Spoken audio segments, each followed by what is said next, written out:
do this, if it's okay. Yeah,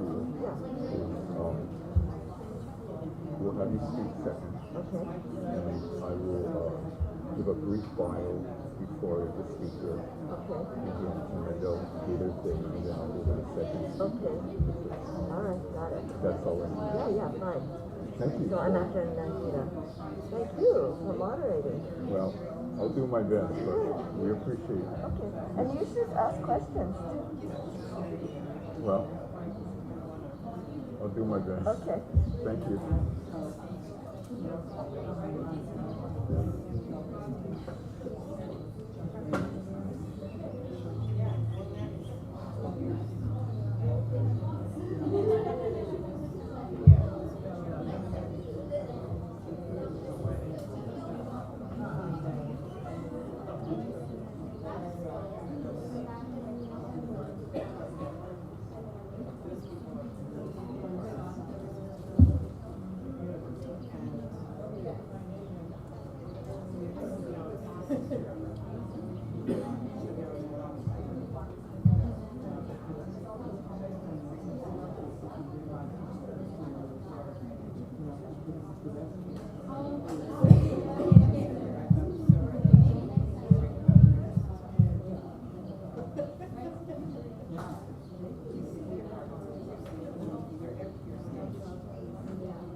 Otherwise known as Mr. Bickle. Yes.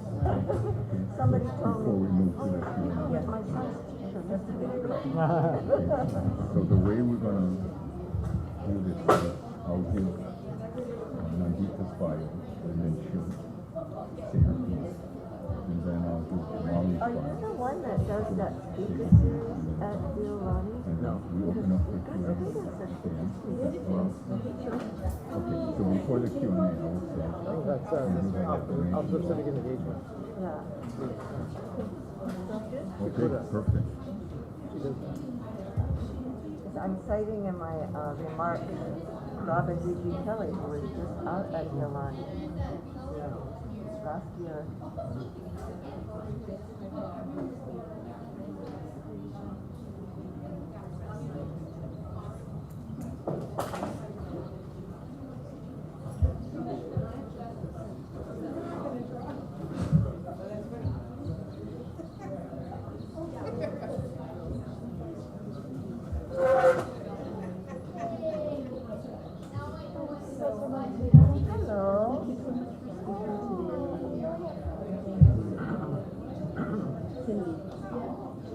Forgot my name. Homemade from somebody's neighbor's yard. I know. I never get these. I know. It's hard to find out these days.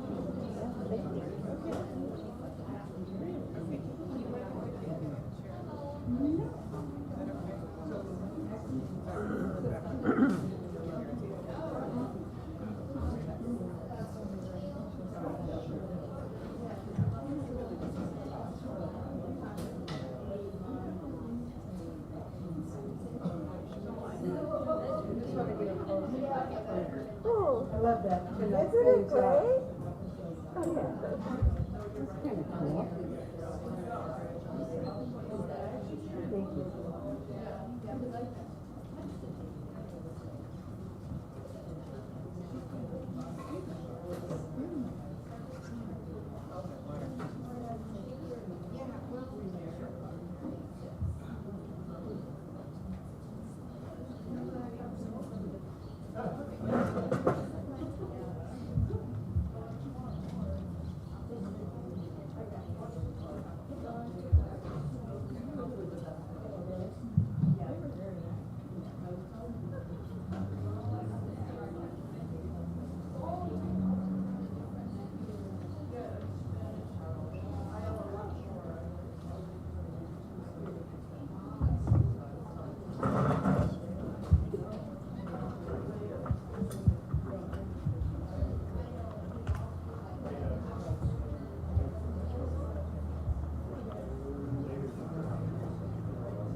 smell amazing.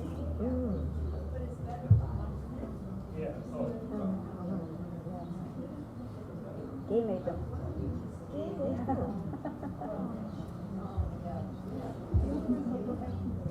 Pardon me? I do.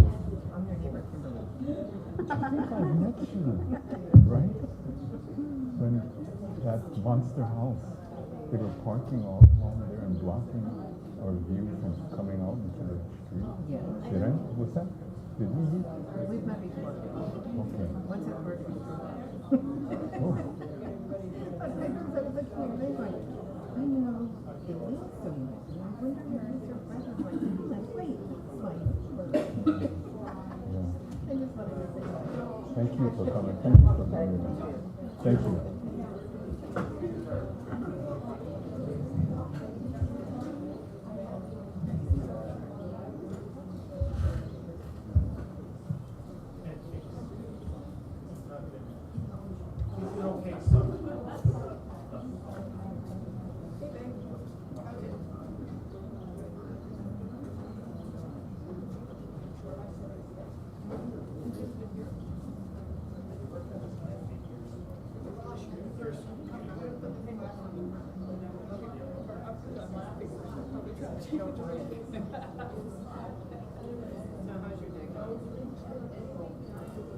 Today my day was this and her room. Spent a couple hours on that over there. Corner. Oh, she forgot my cute shoes. Martina and Leanne. About a dozen people live streaming us right now. So maybe you could save, I know I keep adding things, but maybe you could say that in the introductory remarks so that people know that there's more of us present than you could say. Well, that's good to know. Yeah. There's some people trickling in. Yeah.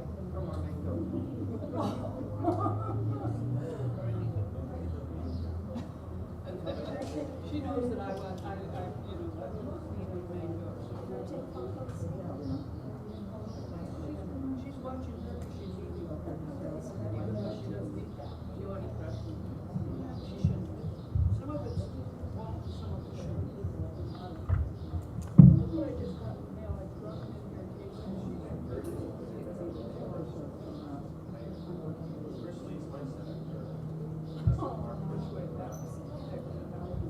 she went basically and said, well,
Oh, really? That one right there? Yeah, I signed two photos. Oh, cute.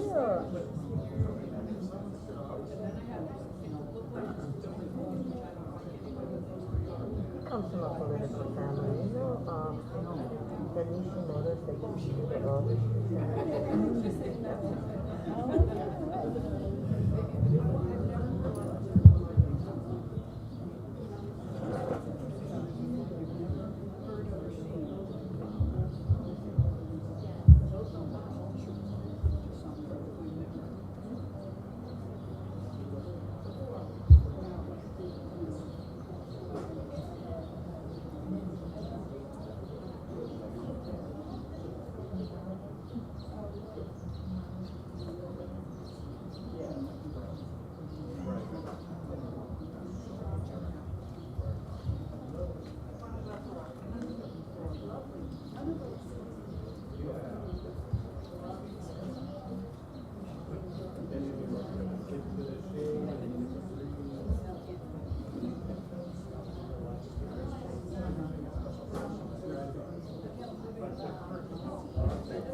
Nandita, this is a pretty nice car. You think? Yeah.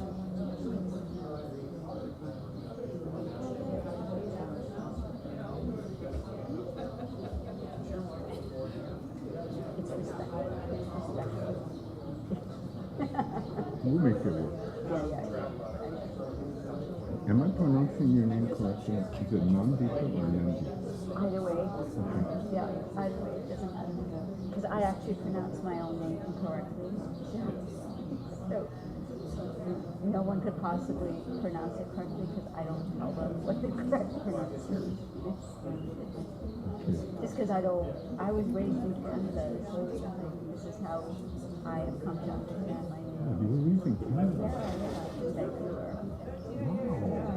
I hear that's a beautiful city. Even more expensive than Hawaii.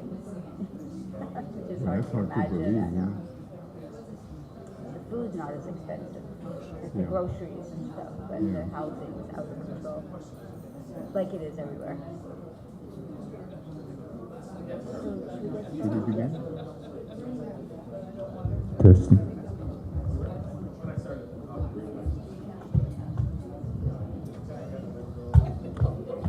Aloha, everyone, and welcome to Hawaii J20's Solidarity Series, United We Stand Against Exclusion, Expulsion, and Extermination.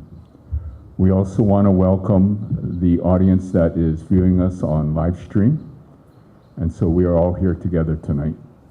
My name is Alan Suamori, and we at Hawaii J20 would like to thank Harris United Methodist Church, Indivisible Hawaii, and everyone who has made this event possible tonight.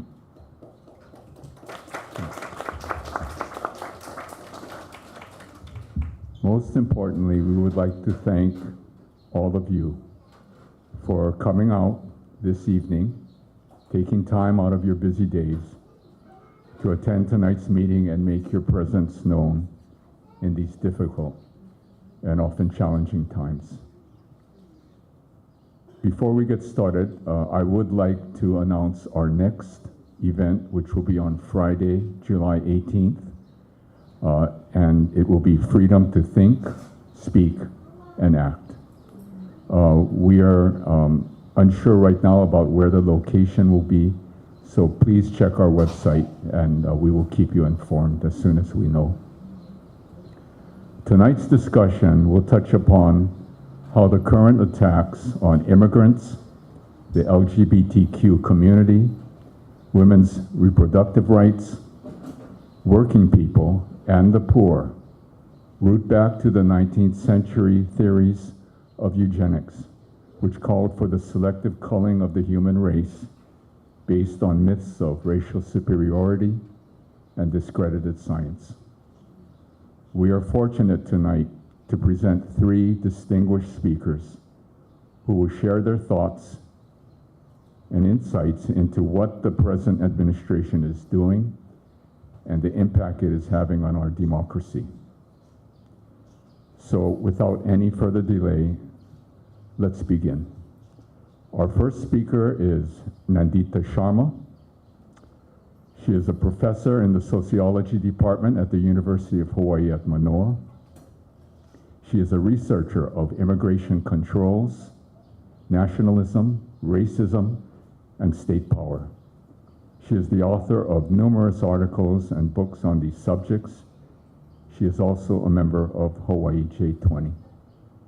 Welcome, Nandita.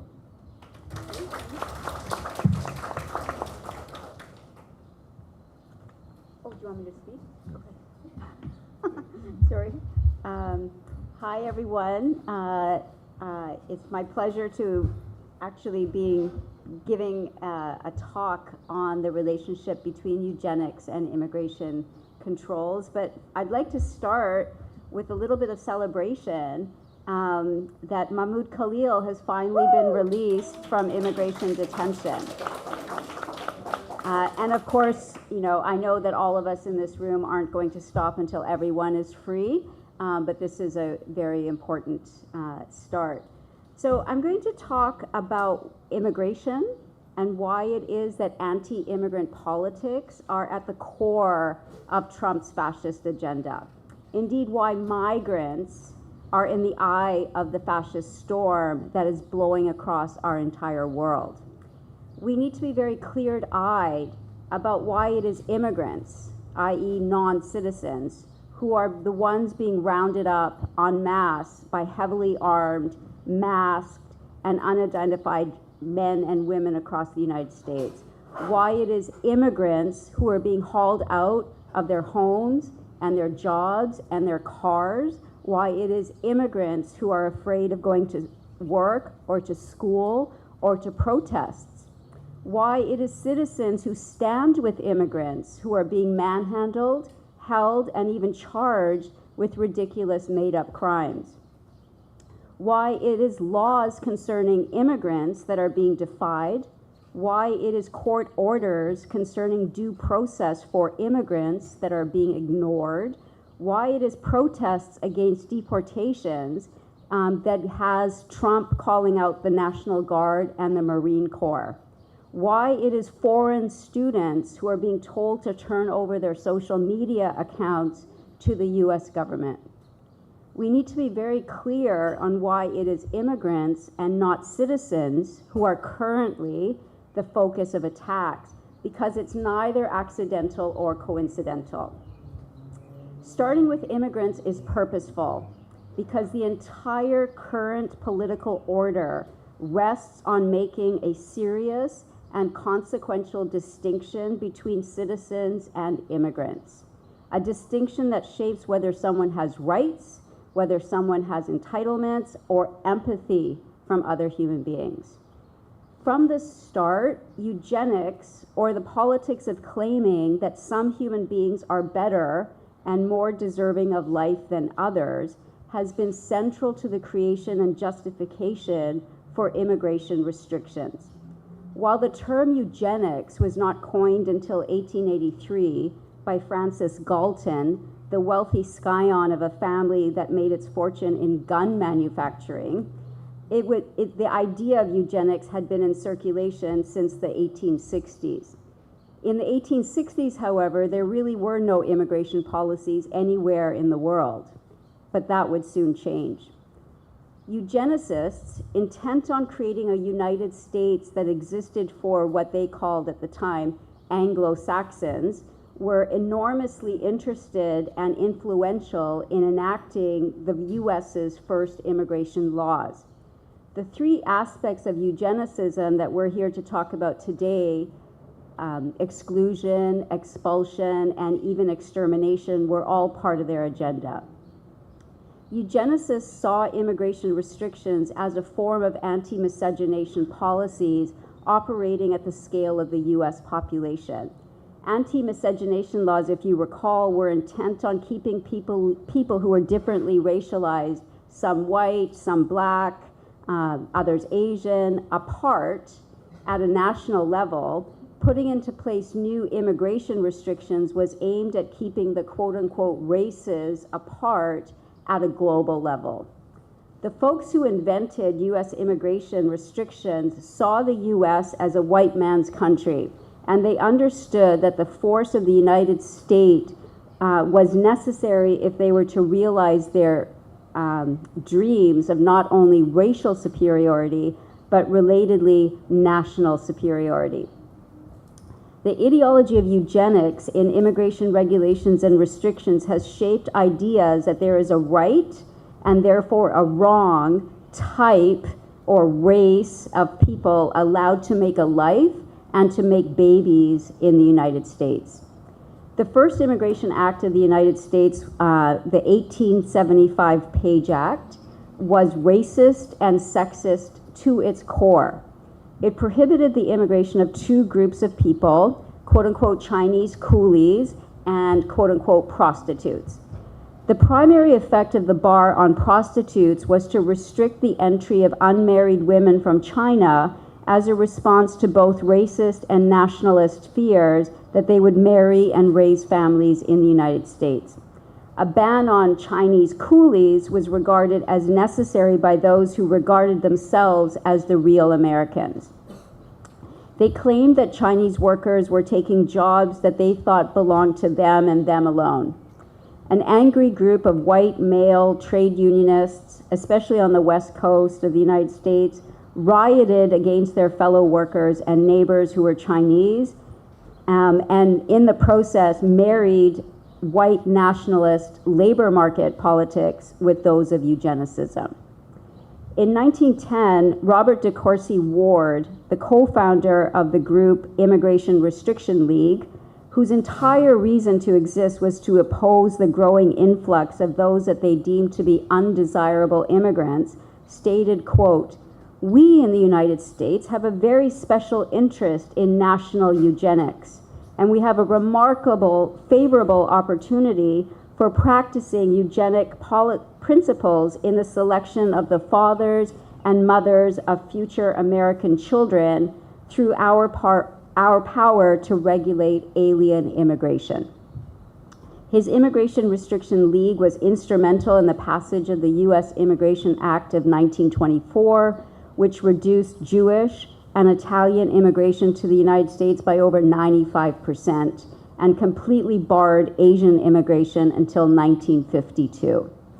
This 1924 Immigration Act also expanded the system of remote control, as U.S. consuls abroad were tasked with issuing national origin immigration visas and conducting police checks, medical inspections, financial responsibility determinations, and political interviews of potential immigrants prior to their arrival at a U.S. port of entry, something that still happens to this day. The U.S. Border Patrol was created in 1924 as well to enforce the proliferating number of immigration regulations and restrictions. Eugenicists were thus instrumental in putting together the infrastructure of U.S. immigration and border policies. They didn't stop at this. 1929 saw the deportation of Mexican workers. 1934, restrictions on the entry of Filipinos and Filipinas. And from 1953 to 1954, over 1 million workers with Mexican nationality were deported by the racist in name and substance, quote unquote, Operation Wetback, which is the model for Trump's current mass deportation campaign. In 1965, things changed somewhat. The 1965 Immigration Act ended the national origins quota in place since the 1920s. An important, if often overlooked, part of the widening civil rights movement at the time, the 1965 Act eliminated national origin, race, and ancestry as a basis for immigration selection. But the selection process itself was retained. So while immigration restrictions were liberalized, they were not ended.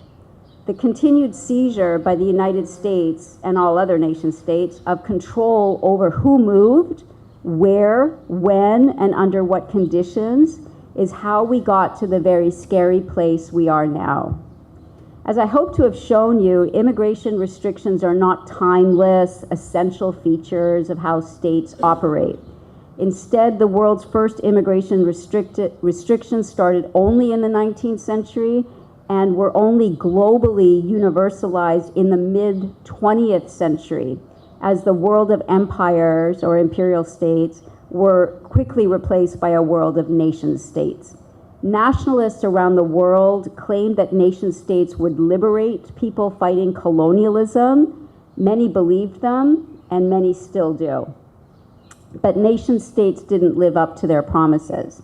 Instead, they put into effect the basis for a different system of control. Control over workers, control over women, control over the poor, through new citizenship and immigration laws that each of them use to regulate, restrict, and differentiate between newly created citizens and newly created migrants.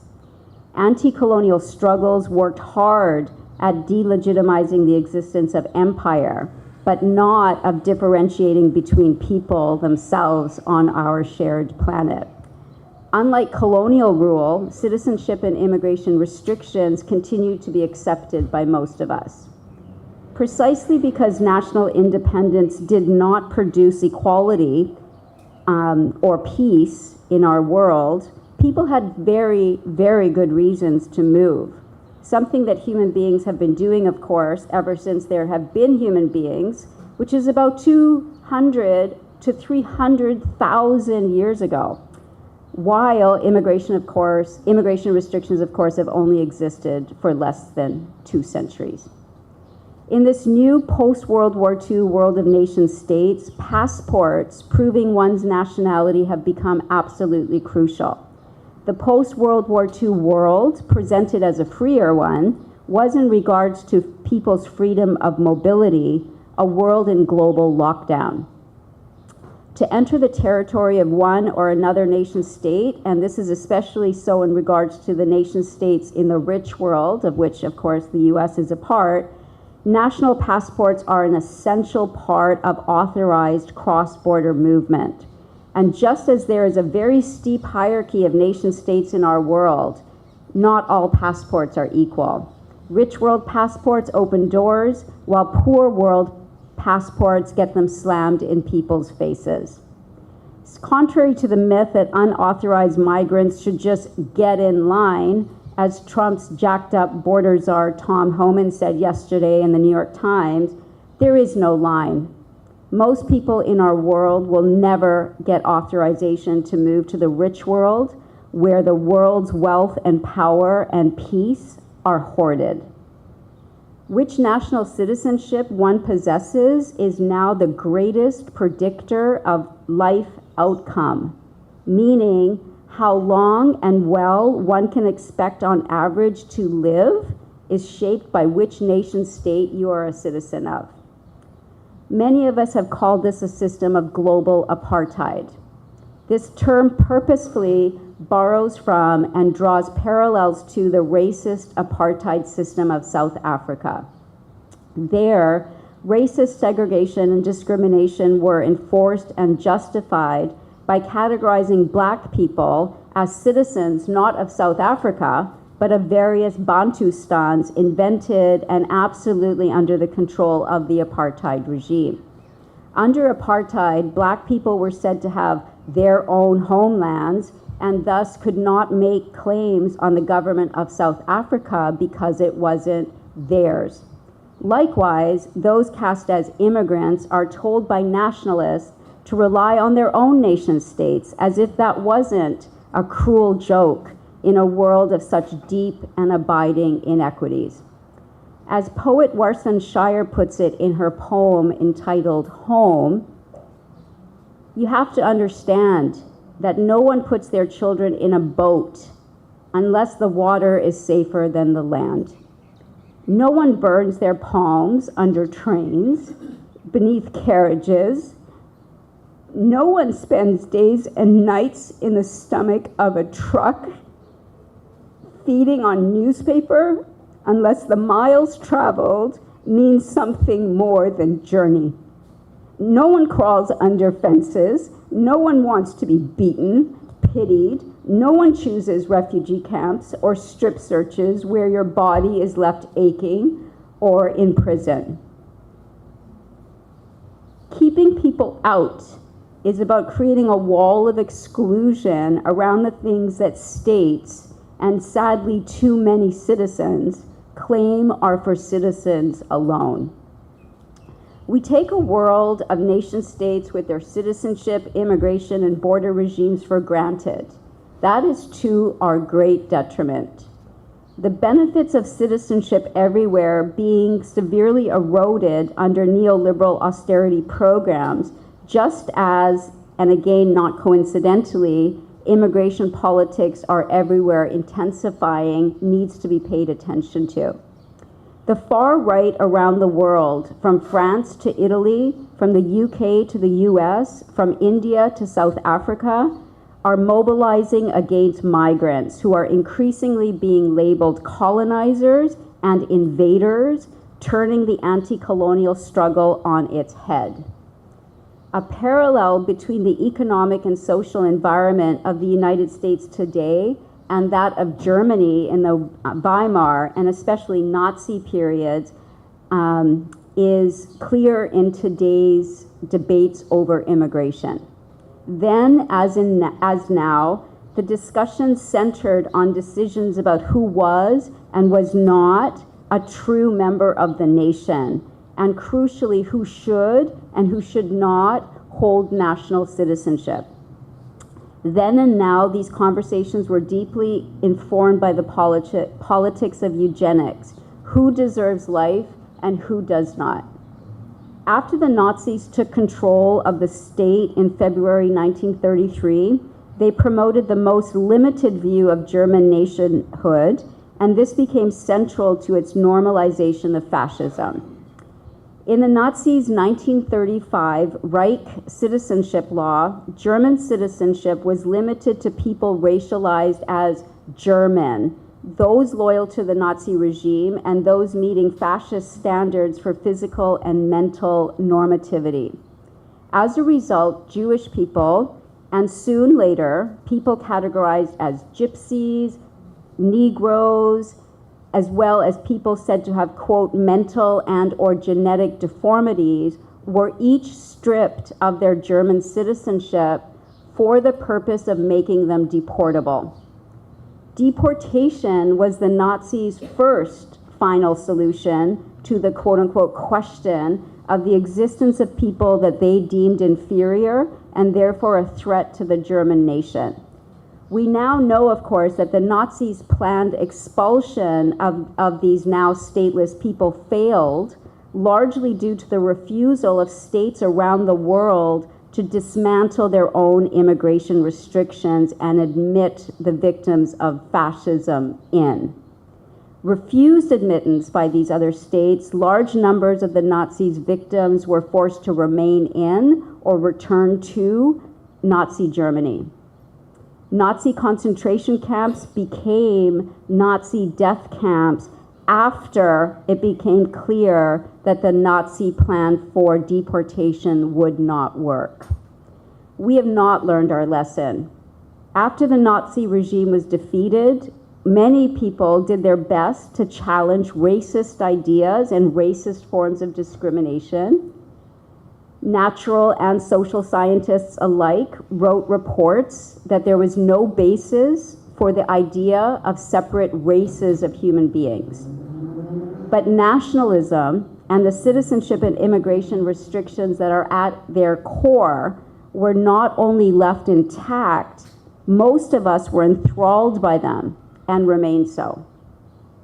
Unquestionably, Trump's popularity revolved around his racist anti-immigrant politics, with his discussion of Mexicans as rapists and criminals, barring all Muslims and people from quote-unquote shithole countries from entering the United States, his promise to carry out the largest mass deportations since the deportation of over 1 million people to Mexico, many of them US citizens in the 1950s, continues to be his biggest applause line.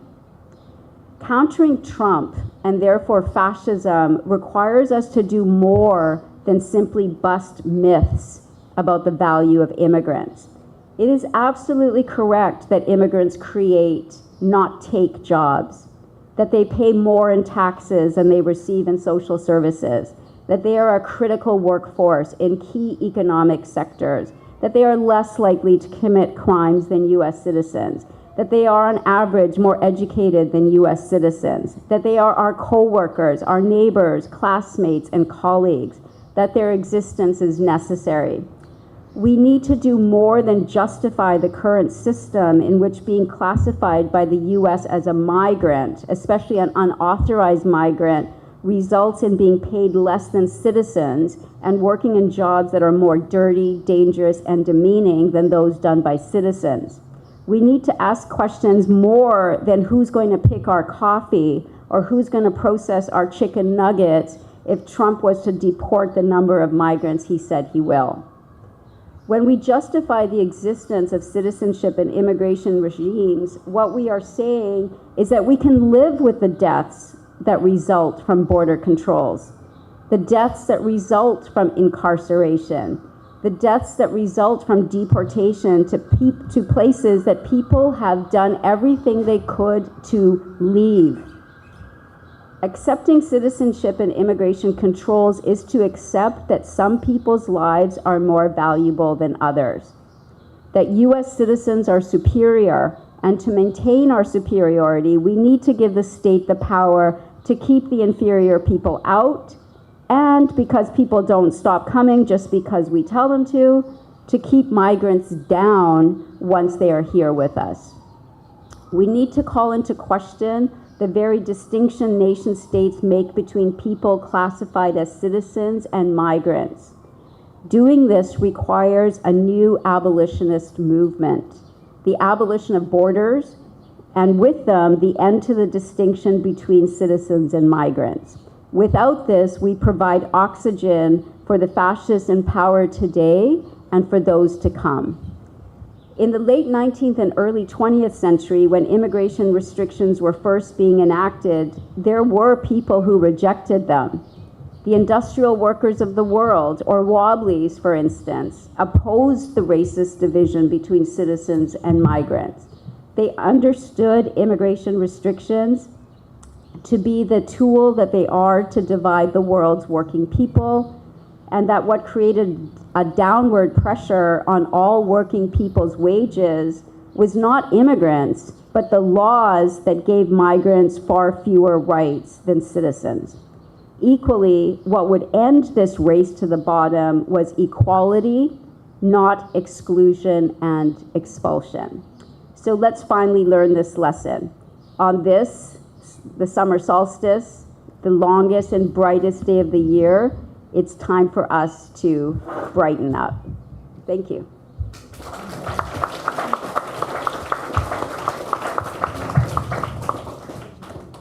Thank you, Nandita. Our second speaker is Mari Matsuda. She is a writer and founding scholar of critical race theory and intersectional feminism. She is also an artist. You may see her work at marimatsuda.art. She has taught at the University of Hawaii's William Richardson School of Law, Georgetown University, and UCLA. She was the first tenured Asian American woman in law and has several articles on lists of the most cited law review articles. She is a lifelong participant in movements for peace and justice, a vocation she inherited from her parents. She grew up in Los Angeles and Honolulu and is a proud graduate of Hawaii Public Schools. Let's welcome Mari.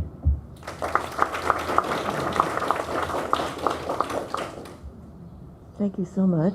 Thank you, J20, and everyone who worked to organize this event. Thank you, Nandita, for your remarks. And I just want to respond quickly to you before I move on to my remarks. You made me think a lot about how we lean on this distinction between citizen and non-citizen, and somehow people feel this status citizen is keeping them safe. My father was a citizen. He was born in Los Angeles, California, and he was incarcerated at Heart Mountain, Wyoming, because of his race. So as soon as we say some people are us and some people are less, it's not going to stop with immigrants. And I have in my family genealogy first-hand experience with that. All right, this is what I want to say to you. I have 15 minutes, and I'm going to convince you to choose life. I'm trying to get all of us, myself included, to jump off a careening vehicle that is heading toward a cliff.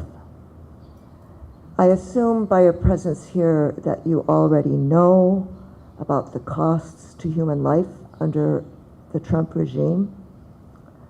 Just during the time that we'll be speaking here this evening, another 200 people will die because of the USAID cuts.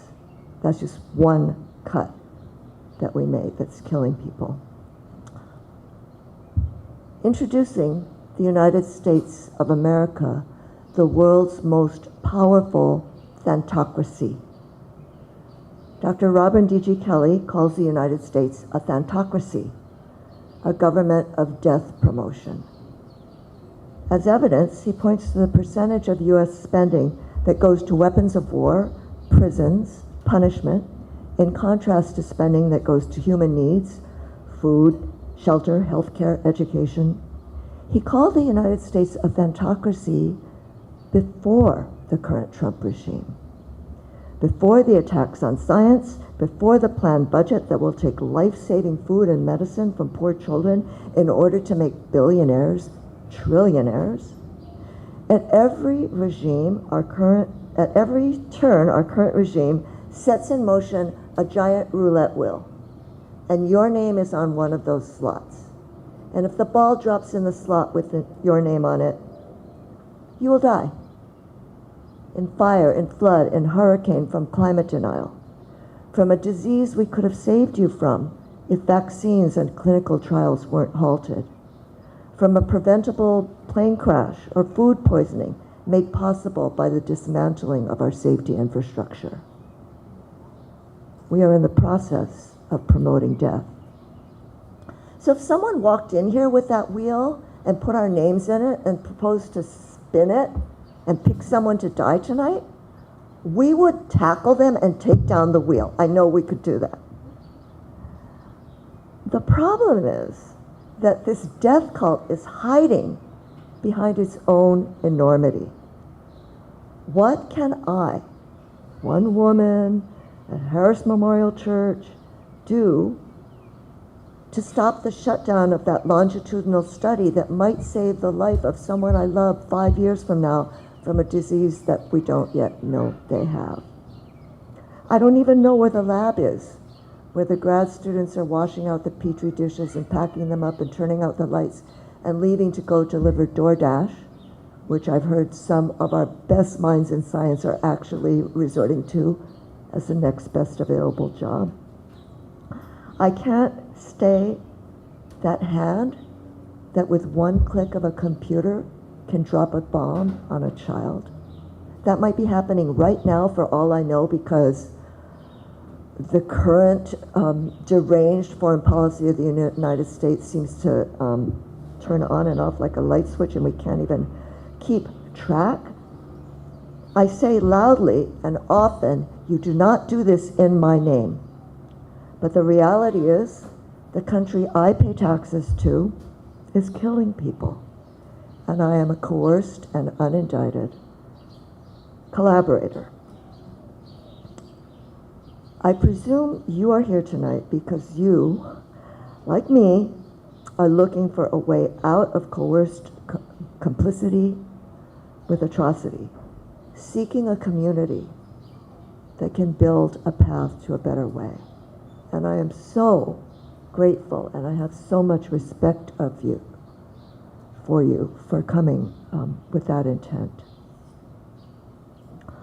All my academic life I spent studying the history of injustice, the operation of power, and the forms of resistance. I believe things have never been more dire than they are now for human life on this planet.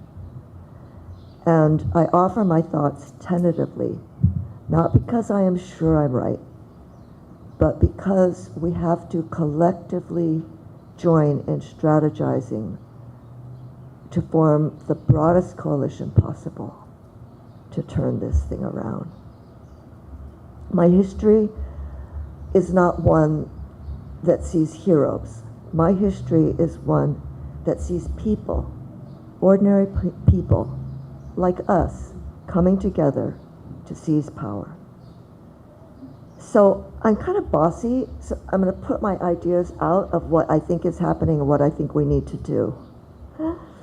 But what I'm trying to do is start the conversation that every successful change movement has. What are our shared values? What are our shared needs? What is the best plan for collective action? I'll tell you what I think. You push back from where you stand. We have to figure it out. together. All right, here's my bossy 2 cents. We have 3 things to do now, loudly. First, call out the death cult. Every time they take a whack at us, like this week when they banned health care for trans children, when they said that that was legal. Wow, they simultaneously shut down access to the specialized hotline for suicidal trans youth. There's not a parent I know who would not sacrifice everything to save their child from harm. We have to make clear that science-denying death machines are putting bullseyes on our children's backs. What does it feel like to run for your life with a child on your hip? Well, ask your friends who survived the Lahaina fire. We know the horrors that befall us when profits come before human needs.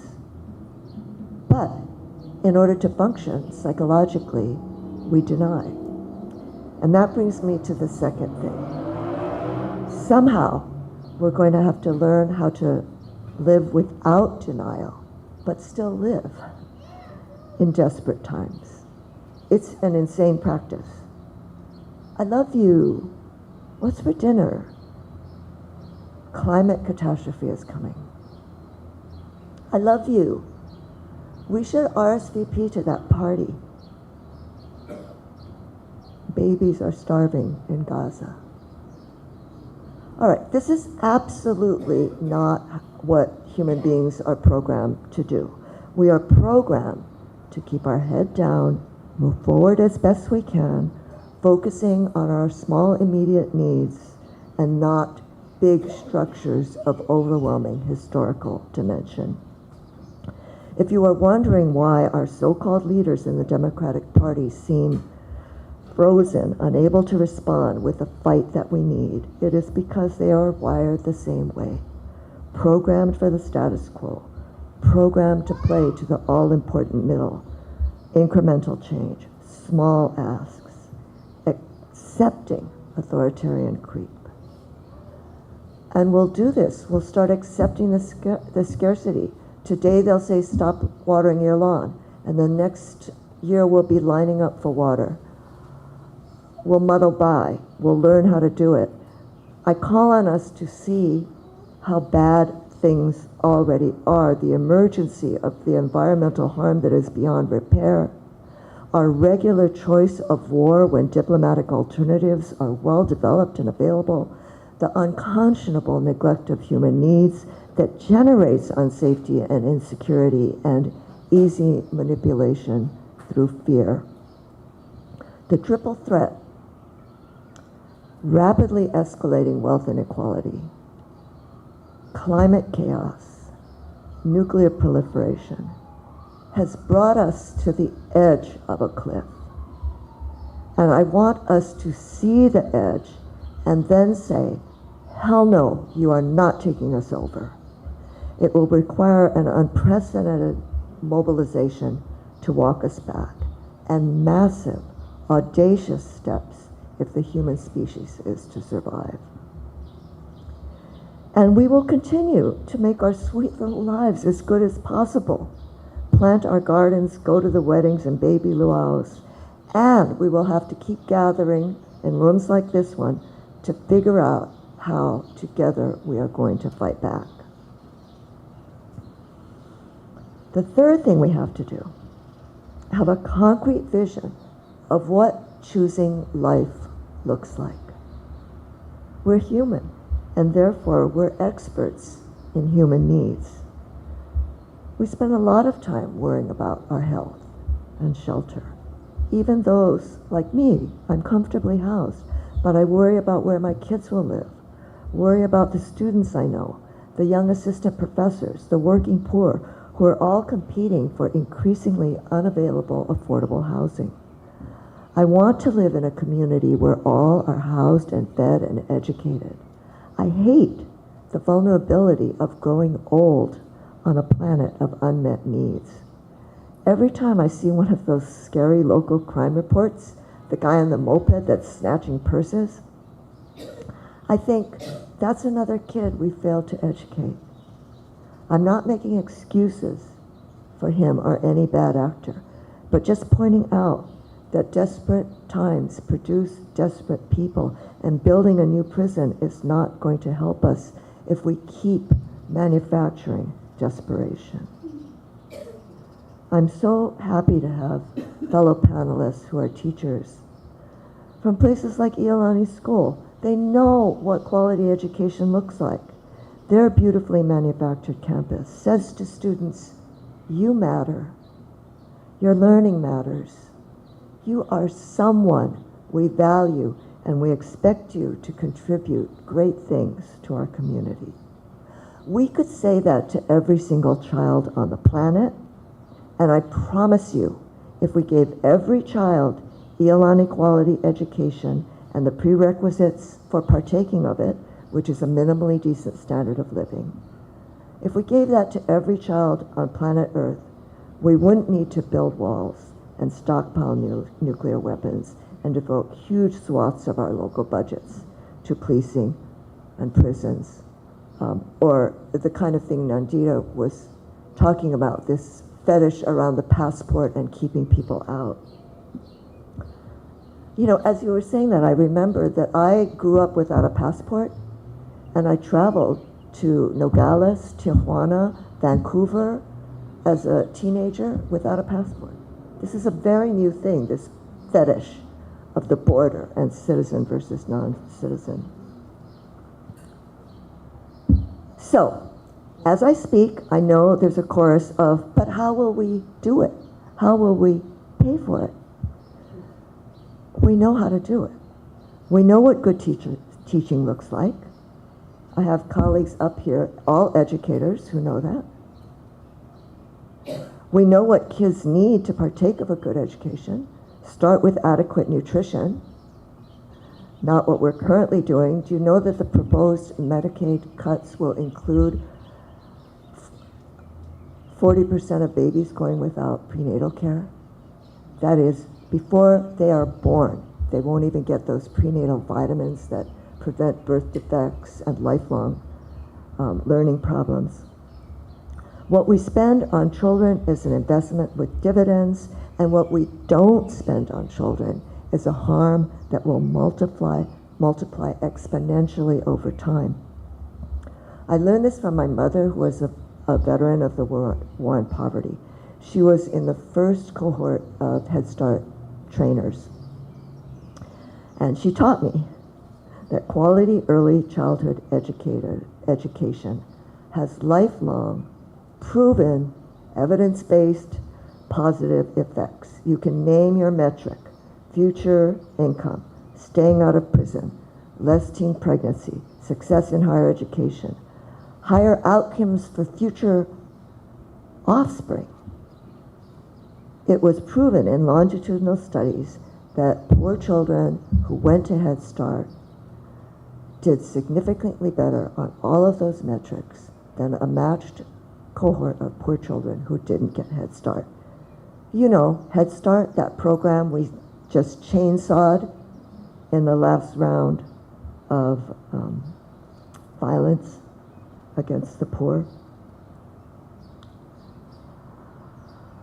I offer my body as testimony to the fact that we can end poverty.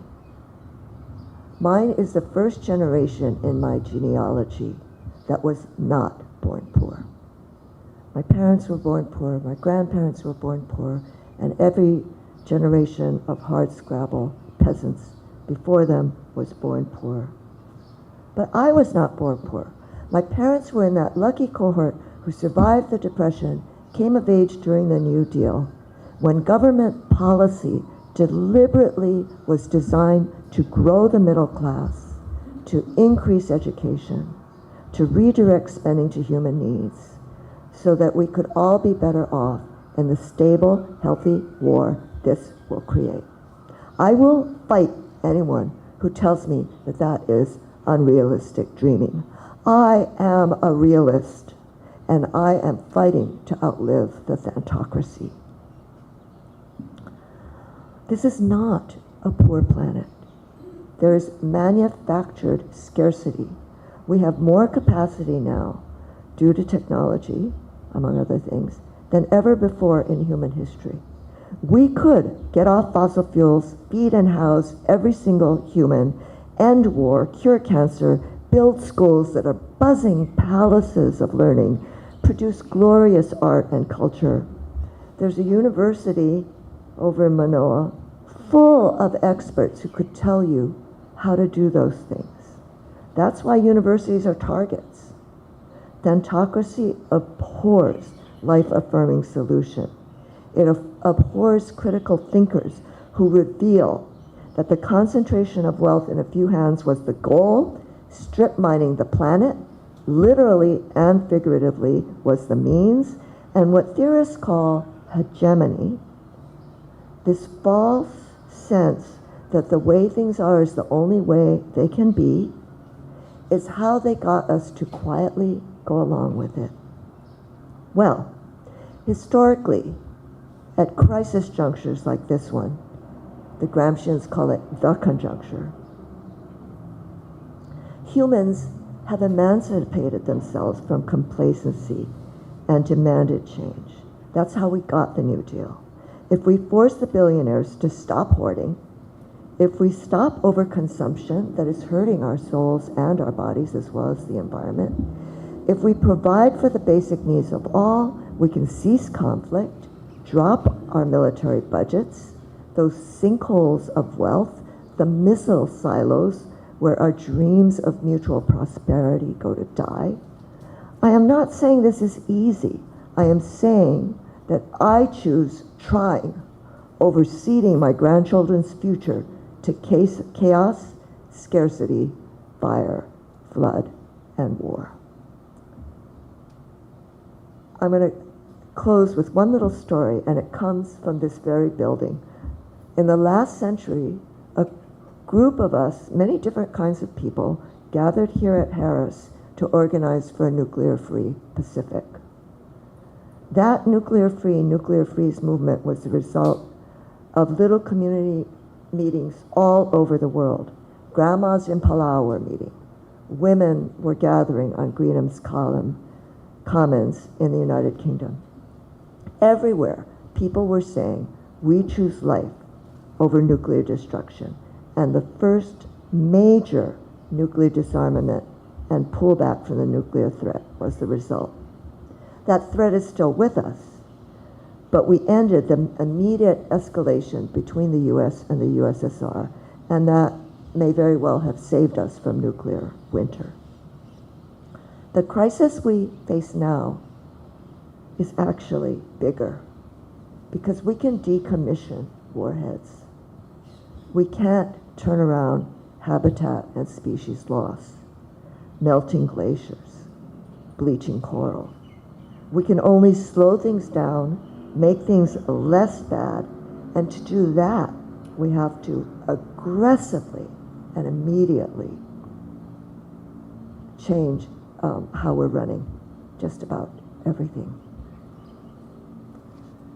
Like the nuclear-free Pacific movement, we have to pick out one piece we can fight for now as a step toward rejecting the death cult and prioritizing life. Here in Hawaii, my personal choice is ending the military leases. One step towards saying what a good life could look like. Let's get that land back and turn it into sustainable ag and affordable housing. In closing, we who choose life over death are the majority on this planet. Here in Hawaii, we have a blueprint of a society that once lived in harmony with the Aina, feeding and housing every person with lots of time left over for the sublime pleasures of surfing, music, art, and lovemaking. If you would help me to wrestle a guy who wants to walk in here with a death wheel to the ground, please help me figure out how we're going to take down the thantocracy. Choose life, embody aloha, We have so many Kumu in these islands who walk that path and show us what it looks like. We can take their example and make a generous road to the future, leaving fear behind, joining hands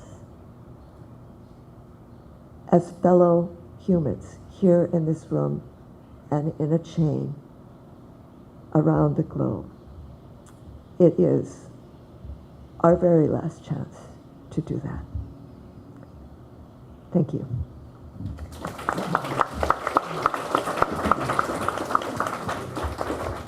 Thank you, Mari. Our third and final speaker is Sean Bickle. John is a veteran educator in Hawaii public and private schools. He currently teaches classes in AP History and Government at Iolani School and is the co-director of the school's Modern UN program. Born and raised in North Dakota, he is a longtime Hawaii Democrat and served as Patsy Mink's press secretary in several of her political campaigns. Welcome, John. Thank you. And thank you all for coming here tonight on a Friday night. Not usually a place for people to be at political meetings, but I'm glad you're here. Thank you. One of the topics tonight is about eugenics.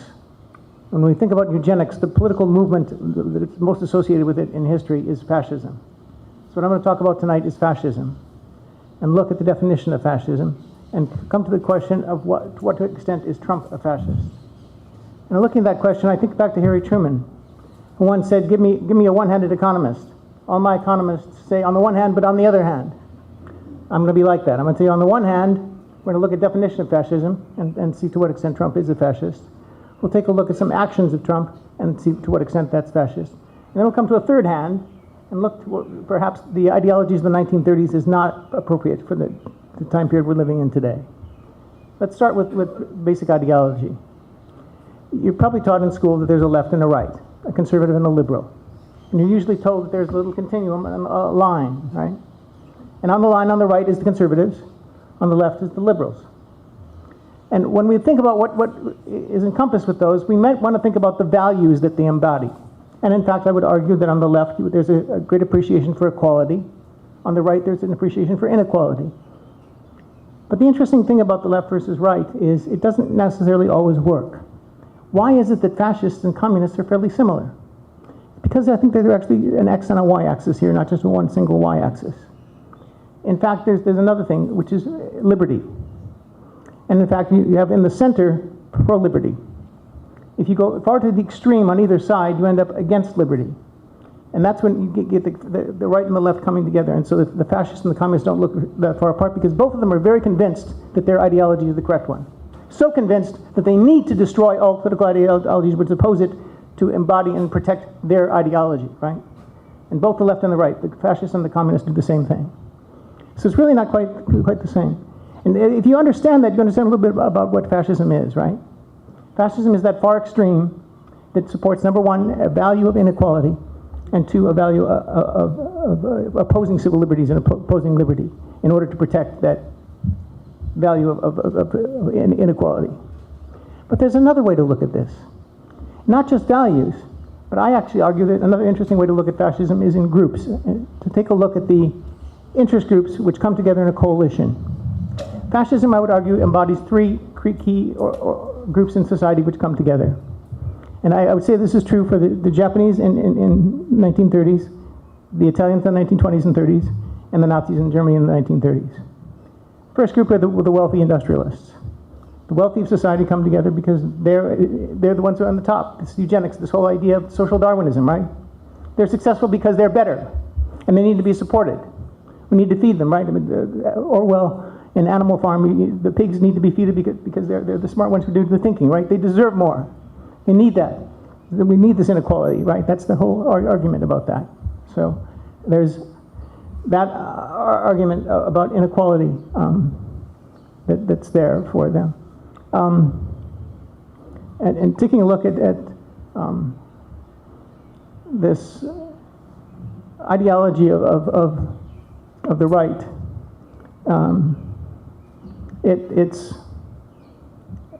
it goes to the extreme, of course, in fascism, to the point of extermination, right? The Jews and others get killed. We talk about the 6 million Jews who were killed. There are about 5 million others who were killed. So this is the extreme of that sense, right? So one of the groups is the wealthy, the industrialists.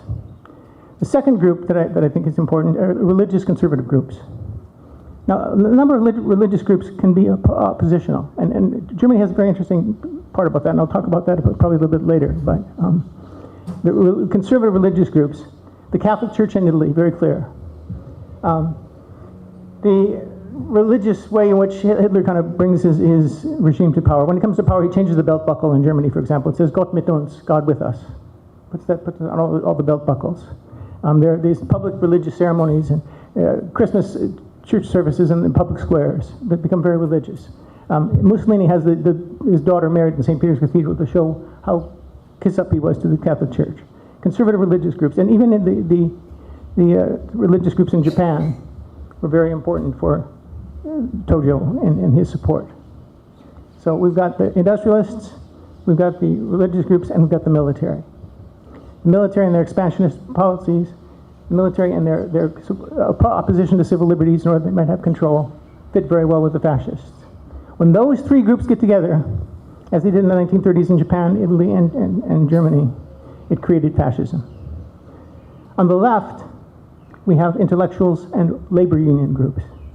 Labor union groups, not necessarily labor union members. Because if those labor union members are very religious conservatives, they could come to the other side, right? And in fact, a number of the working class citizens, as you see with Trump, right? Somebody pointed out to me recently the voting patterns on Oahu for Trump. And I didn't know this. I haven't verified this, but somebody told me. Hawaii Kai voted overwhelmingly for Harris. Hawaii Kai, traditionally Republican territory, right? Gene Ward's territory, folks, right? Voted for Harris very strongly. Which neighborhood did not? The working class neighborhoods of West Oahu, folks, right? The working class neighborhoods. Why is that?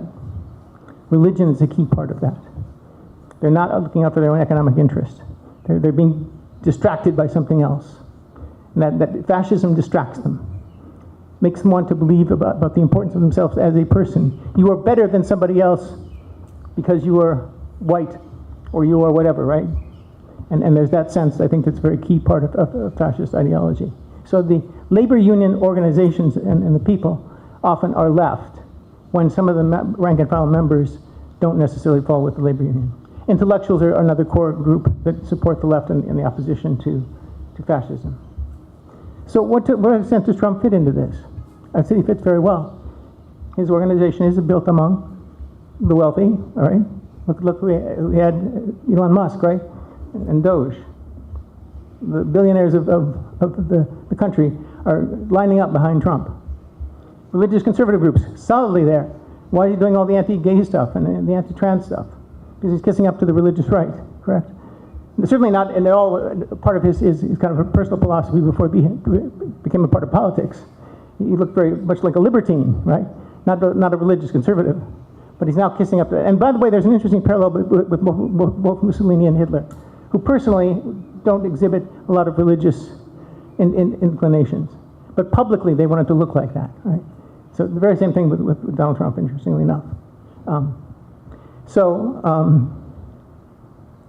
We've got this groups that fit, and the industrialists, the religious groups, and the military, of course, is also kissing up to Trump, and probably kissing up more if he gets more expansionist, and if he engages in a war against Iran.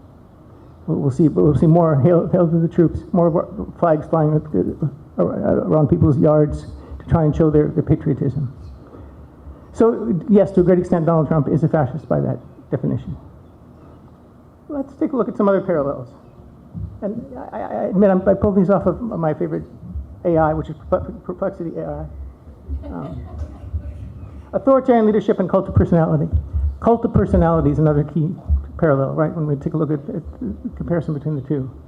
The extent to which this is not necessarily a party of ideology, certainly not a conservative ideology. Trump is not a conservative by the traditional sense. Ronald Reagan is rolling over in his grave, right? We all know that.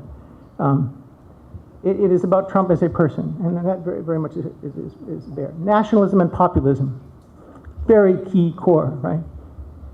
Matter of fact, it's a thing I saw out of UC Berkeley described it as authoritarian populism is the definition of Trump. And I think that may be an even better description than fascism. And we'll talk about that in my third point. But let's continue my second point, which is there is this parallel of nationalism and populism. Scapegoating and dehumanization of minorities fits both very well, right? And a lot of the stuff that Dr. Sharma talked about fits with that. And even some of the things that Matsuda talked about, all what kind of laid the foundation for that. So I won't go any further into that. Undermining democratic norms and institutions. Yeah. Let me use this as an opportunity to talk about an interesting peculiarity. We have seen Senator Patilla handcuffed.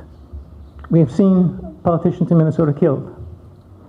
We have seen intimidation on the part of people in this country that are similar to acts of violence committed by the SA in Germany, the black shirts in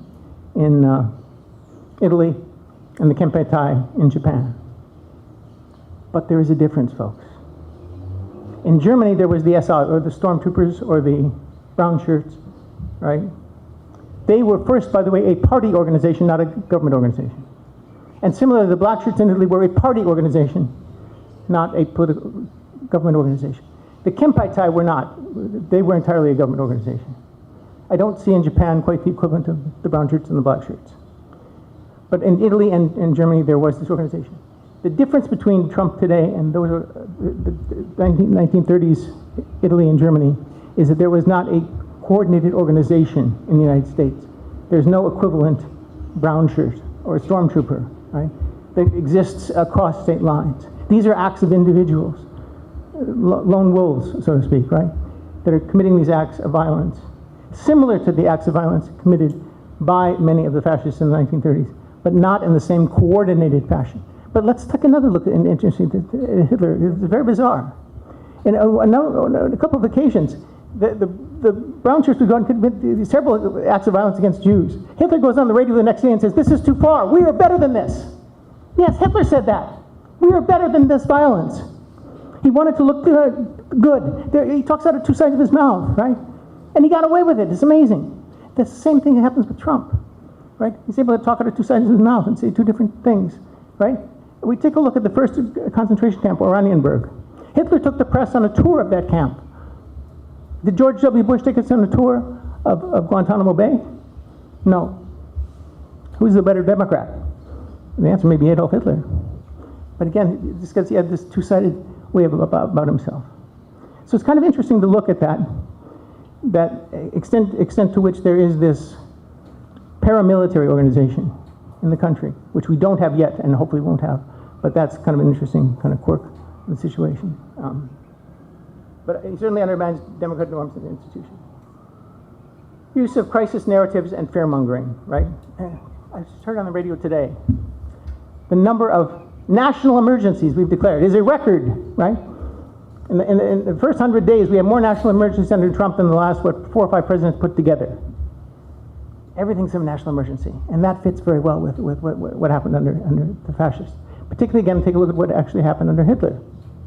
So he comes into power, does not have absolute power, has not got the Enabling Act passed.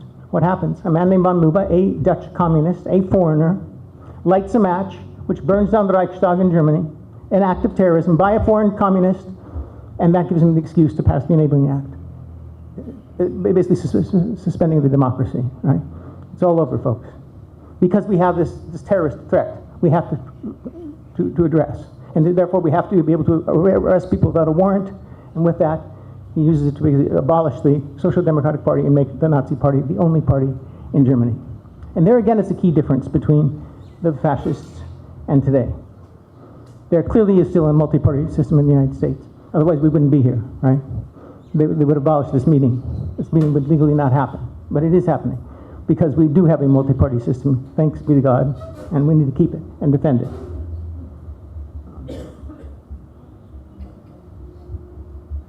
Let me go on to my third point. I think all this 1930s talk is actually irrelevant. I think we're in a different time.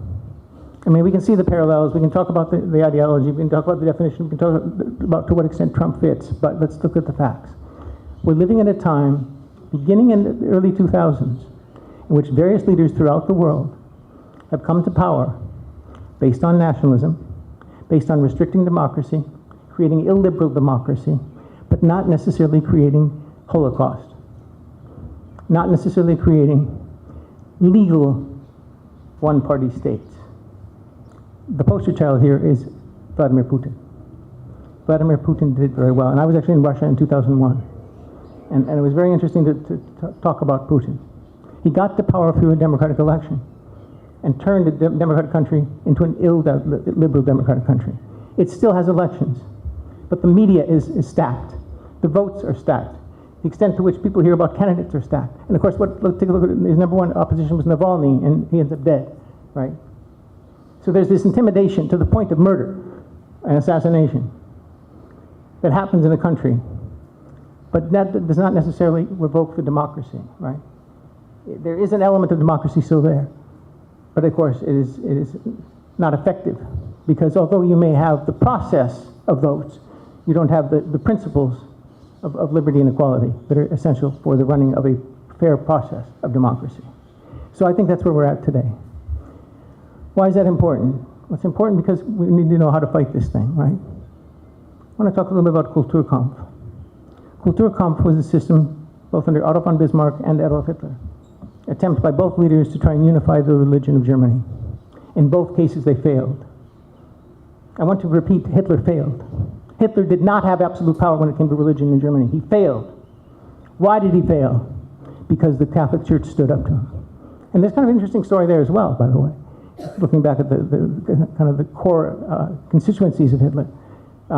Evans, in his book, The Coming of the Third Reich, points out the fact that the Nazi Party started as a Catholic party in the south of Germany. But it didn't do very well in the Catholic voters. And in fact, in the election of January of 1933, where they do very well and come to get Hitler as the chancellor, they did poorly in Catholic territories. They won 70% of the northern Protestant vote, Protestant farmer vote. 70% of the northern Protestant farmer vote. Again, that uneducated, right, fits very much parallel to the demographic that supports Trump, right? And I have a lot of, as I mentioned, in North Dakota, I have a lot of relatives in North Dakota. They're almost all Trump supporters, right? They're conservative farmers, exact same thing. And for what? For the very same reasons, religious and cultural things. We really hate transgender people. I actually went back over spring break and had dinner with some of my more liberal relatives. I mentioned the fact that I had written comments in Iolani this quarter for the first time, which I used the pronoun they instead of he or she. And I was saying that that's kind of interesting how we're changing. My sister and my cousin immediately said, "How horrible! Oh, no, don't do that, don't do that. How dare you do that? Terrible, and it's going to hell." Same things that are happening, right? And so in order to defeat this, let's look at the model of the Kulturkampf. They were staunch in supporting their position.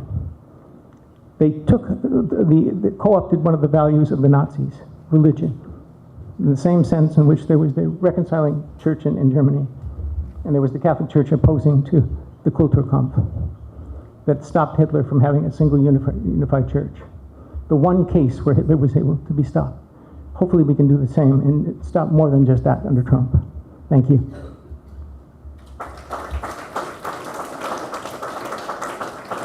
Thank you, John. Before we proceed, can we have a hand for our three speakers?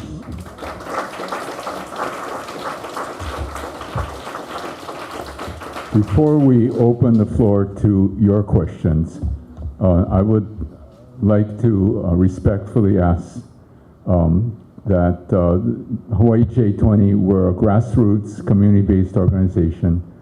So we do have a donation box in the rear of the room. And if you do feel so inclined, please help us out in whatever way you see fit. Oh, here it is, okay. All right. So we'd like to open up the floor to your questions now. And we can put, okay, great.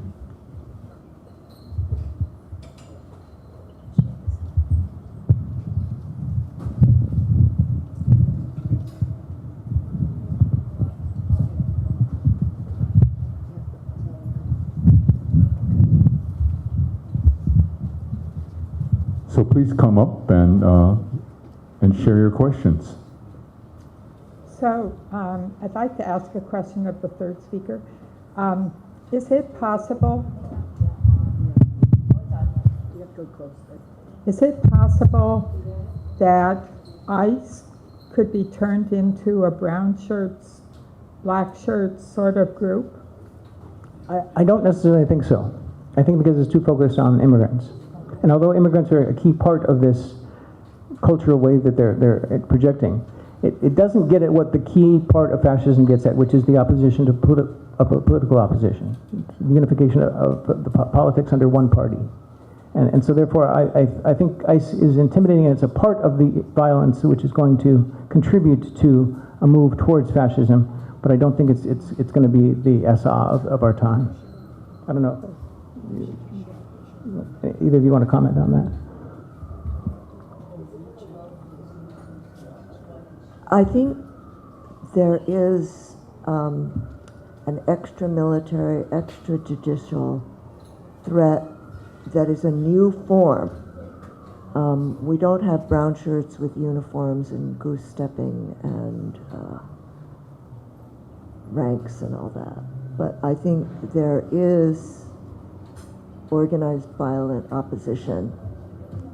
You hear members of Congress, they'll say, not to their own constituents, but they're speaking privately to journalists, but this has been reported, that they've changed their vote because they are physically afraid for their lives because of the kind of coercion that can happen very easily with the internet and large numbers of people who are being stirred up by this kind of rhetoric that Nandita was talking about, and the widespread availability of firearms in this country, military-grade weapons in the hands of all kinds of people. So I think there is a violent and coercive component to the current regime that is actually one of the ways they're keeping power and making it harder for people to speak up. And I think this exists in Hawaii too. My own campus has had incidents of intimidation by organized groups of professors. Yeah, I remember during Trump 1.0 at the UH Manoa campus, there were several of us who were, actively intimidated by the Proud Boys here in Hawaii. So I think that, I take both of your points really well, that currently we don't have an, brown shirts, black shirts type of formation. But I think for those who are tracking the far right, I think that's something that we need to actually be very, very careful about undermining their ability to form such a political organization. I think that that's one of the things that those of us who are opposing Trump really need to keep our eyes on, because we know that the far right are in fact very organized in the United States, and help us if they ever stop fighting with one another and form that kind of broad-based coalition of the far right in that way. That would be very dangerous. Just one thing about ICE that really bothers me is when they do the raids, you don't really know who all the people are, that are arresting people or going after them physically. They could be... Because we have streaming audience, if you could okay. speak very close, I got one. All right, I'm short now. But they're really not identified. So they could be some of the Proud Boys or some of the, whatever militia. Like you pardoned all those J6 guys. And there was probably a reason for that, well, several reasons. But, you don't really know who's going around with ICE right now. And the other thing is Palantir. I read Robert Reich's thing today about the danger of Palantir and what was the purpose of, Doge. And the guys that were with Doge were saying that, yeah, the efficiency thing wasn't the issue. They were collecting data. And they were leaving all the government buildings with laptops and other things just full of data on all of us, you know, from IRS, Social Security, HHS, all of the VA. They have, and like in China, I guess now, they have data files on all the citizens. Social credit. And that's probably what they're trying to do here. And like Thiel that worked with Musk with PayPal, and those guys all are together. And that's what Robert Reich was saying too. They're all, you know, and Trump is pulling them in too. And so Palantir has this huge electronic database potential, which they're feeding into a lot. So when I put down my email address, you know, on these anti-Trump things, I do kind of have this little fear. I know I don't have a lot to lose, frankly. I'm older, but I have kids, and you know, I feel a little bit better here in Hawaii than if I were in the mainland, but that's really scary to me, the whole thing of these unidentified guys and how the violence is kind of getting to be normalized, and then this database business, all that together, and then I don't trust, you know, Trump. I mean, I just don't. Those guys are all out for themselves and don't really, and life and death is not a thing to them as long as it's not theirs, you know. I mean, if some other people die, like from AIDS now, you know, what's going on in Africa and that with the downfall of,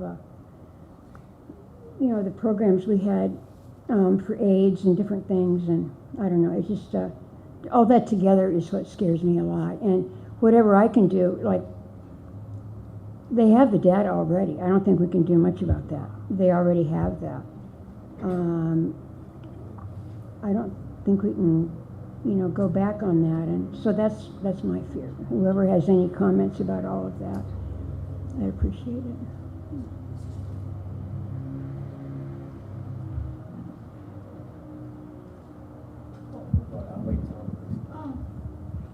This is going to be very incoherent because I haven't thought.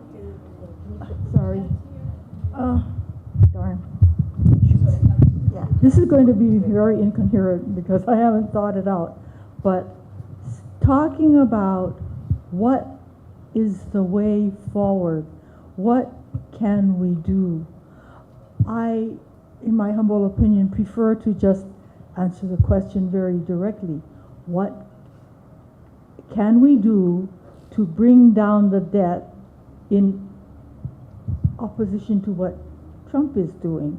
He's cutting all of the social services that is for the ordinary person in the, you know, in the country. Why don't we, on the other hand, cut the military budget, which is more than half of this country's discretionary budget, with 750 bases in 20 nations around the earth? Why do we need that? We need money for education, universal health care. You know, we need money to fight climate change. We need money to, you know, shore up our infrastructure so we don't slide into the ocean. We need so much. So I would, as a way of going forward, prefer that we answer the question directly. How can we do it?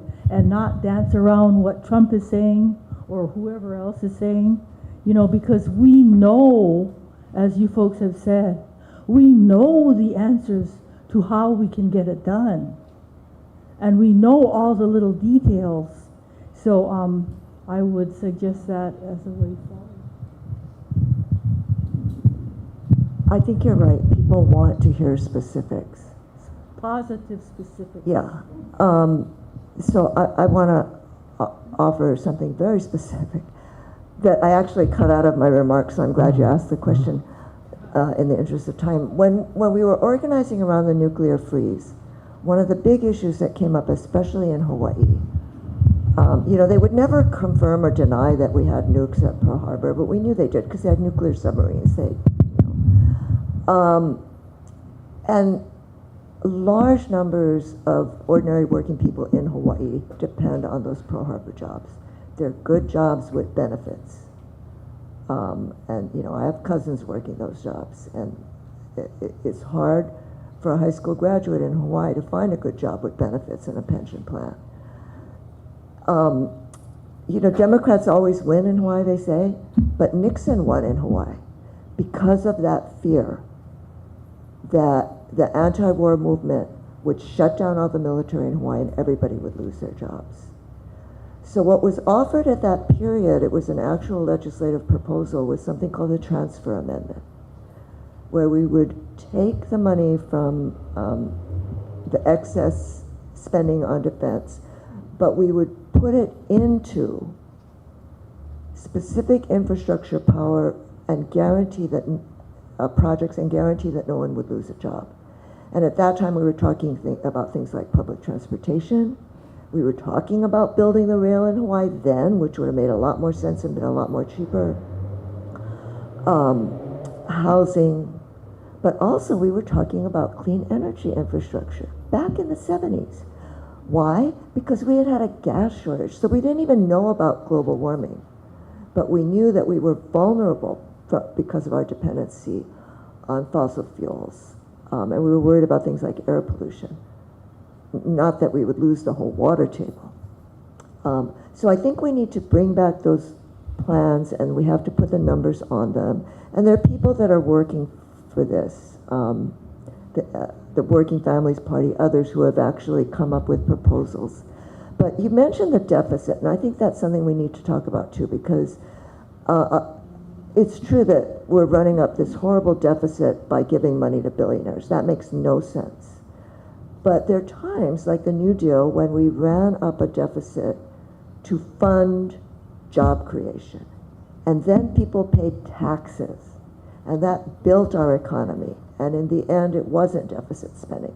So, you know, just like in your own family finances, it's okay to go into debt if you're using it for something like education or fixing your roof or something that's actually going to save you more money down the line by increasing income and preventing disasters from deferred maintenance. So I don't think we can say deficit bad all the time. We have to say, for what? Right? What are we borrowing for? Are we building wealth and generating jobs in a way that will benefit everyone? So thank you for your question. Aloha, my name is Keola Oh, sorry, Akana. could I just go ahead. add to the answer to that question? Sure. Okay, thank you. I think that there's no lack of good ideas and good policies, right? We probably could reorganize the entire U.S. government with all of the policy proposals that have already been put forward, right? And do a much better job at taking care of people and valuing life rather than prioritizing death, as Mari was talking about. I think what we lack is power. So we need to figure out how to get the power to put what we want into place. And I think that what we haven't been doing for a very long time is organizing, is grassroots organizing. How are we going to build a movement that is so powerful that our policy proposals are going to be taken seriously, right? And not just ignored, right? So I think one of the things that, you know, I grew up in Canada, so it's a very different society, even though there's a lot of similarities. And one of the differences here is that in the United States, religious groups, particularly conservative religious groups, provide a lot of social assistance to people because the state does such a terrible job here in the U.S. at providing, you know, social support. So religious groups across Oahu and across the state of Hawaii and across the United States are the ones who are providing childcare, right? Who are providing food banks, right? Who are providing, you know, all kinds of, you know, mutual aid supports for people to find jobs and find housing. And we on the left or, you know, progressives or, you know, whatever we want to call ourselves, are not doing that, right? We're neither providing mutual aid to one another, nor are we talking to people outside of our bubbles, right? We're not doing that grassroots organizing that is absolutely essential to organizing power, right? And the second thing is, exactly what Mari had pointed out in her talk, is that we need to talk about what we want, right? We need to actually have some kind of consensus so that when we have power, we have a consensus on what we're going to, what are the priorities. And as I say that, I realize that it's kind of countering everything that I had said in my earlier remarks, right? Because all of that generally tends to operate within the framework of the United States, right? So we'll have like mutual aid of people in the United States, right? Whatever is happening over there in South Sudan, whatever, who cares, right? Let the South Sudanese take care of themselves, right? So we actually also need a totally different system, right? And that has to be part of the conversation that we have, which is that this us and this we that we are gathering and organizing power for is not just this small nationalist we, right? That the lesson being that as long as there is someone in the world that can be paid pennies to build our iPhones for us and to mine the minerals that go into this iPhone, right? And provide the entire infrastructure for the wealth of the rich world, we are always going to be undercutting our own power, right? That our power rests in it being a world power, right? So I think that there's, at the very small end, we need to actually start doing some real organizing. Aloha, thanks for having this. My name is Keola Kana. My extended ohana is from Kauai, the North Shore. And I just heard from my cousins last week that there are ICE agents in Kilauea town rounding up people. So I just wanted to bring it down home. In our neighborhoods, this is going on Maui, Big Island. I don't know about Molokai, Lanai, but so I asked my legislator, my senator and my representative and my city council member, what are you guys doing to protect our residents in Hawaii? Not one of them got back to me. I mean, if they're not going to, they're supposed to protect us that we live here. And if they're not doing that, how do we make them do that? And I have really good, I live on the east side of Oahu, pretty good representatives and senators over on that side.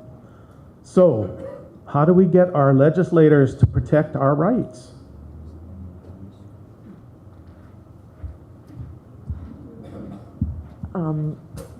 I want to thank people in J20 who have shown me an example of how we do that, which is you show up at their door. I called you and you didn't respond. So I'm here at your office giving you a chance to respond. And I think we need to develop that muscle. They work for us. And if we have concerns about the safety of our community, it's their job to respond. And if they're not doing their job, we'll help them by showing up.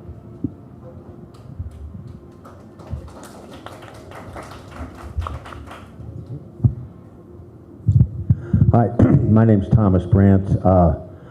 Bear with me, last week I had my 9th round of chemotherapy since December, so I'm not at the top of my game right now, but I've got 3 questions, so please count for me in case I lose count, and I'll try to. The first one, John said something, to look for a silver lining in this very dark cloud. We haven't seen anything like American Nazis assemble in Madison Square Garden like 1939, right? We haven't seen that yet. The Klan hasn't resurfaced that I know of, at least not overtly. That's not to say they couldn't. Same with the Proud Boys, 3%ers, Oath Keepers, right? I haven't seen them organize en masse. I've heard anecdotal evidence about people at rallies last Saturday, for example, where a few, in Hawaii we'd call them local mokes, right? They come up and they're dressed all badass and stuff. They don't do anything. They just sidle up to you and just kind of try to intimidate you without overt violence. But there's I grew up in Iowa. This was Des Moines, Iowa. Somebody going, 7,000 people at the state capitol. and 5 of these guys were there trying to intimidate people. Well, that ain't gonna work, right? When it's 7,000 to 5, but, so those are positives, I think, although that's not guaranteed to last, I think. And the Proud Boys locally, I haven't seen anything. Even our rallies here, like last April 5th, May 17th, last Saturday, there used to be a vocal but small pro-Trump group on the other side of Beartania. They're nowhere to be seen right now. Yeah, I know, exactly. I heard they set up, the local news covered, there was a small group at Magic Island or something, 30 people or something compared to what we had, 7,000 to 10,000 people. So that's all for the good locally, and even nationally, I just think, considering how in the doldrums all Democrats were since the election through the winter, and then I got a cancer diagnosis, so I was like punched in the face like 3 times. But by mid-February, my treatment was working, I was getting better. Trump had been in office for a month, and I did my master's and doctoral work at UH and talk about an alternative system. That's what I based my doctoral dissertation research on starting 40 years ago. A locally owned, more democratically controlled Hawaii, right? Local self-reliance and economic democracy. So I'm trying to promote my own work more than I ever have in my 46 years here. But anyway, I just distracted myself. Did I get to my 3 questions? I don't think I did. I'm just making 3 points. I'll stop there. Something might come back to me, but anything you guys have to say in response to what I said is welcome. Thank you.